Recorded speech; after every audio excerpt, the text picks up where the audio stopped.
मंदिरवा खेलब होली, भोला खोला मंदिरवा खेलब होली, भोला खोला मंदिरवा खेलब होली, भोला खोला मंदिरवा खेलब होली। पहली होली गौरा जी से खेले, पहली होली गौरा जी से खेले, गौरा से खेले हो शिव जी से खेले, गौरा से खेले हो शिव जी से खेले, सपवा से खेले बम बम होली, अरे सपवा से खेले बम फर होली, भोला खोला मंदिरवा खेलब होली, भोला खोला मंदिरवा खेलब होली, भोला खोला मंदिरवा खेलब होली। दूसरी होली सीता जी से खेले, दूसरी होली सीता जी से खेले, सीता से खेले हो राम जी से खेले, सीता से खेले रामा जी से खेले,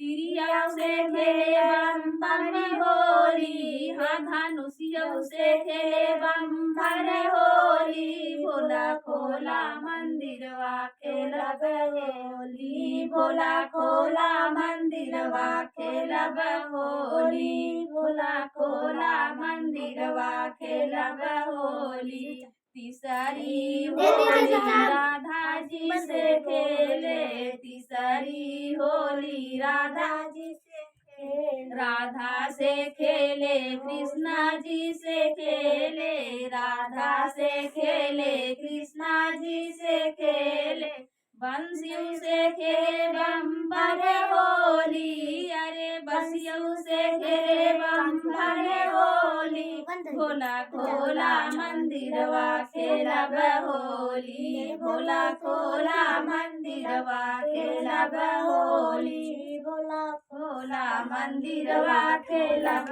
होली। तो हमारी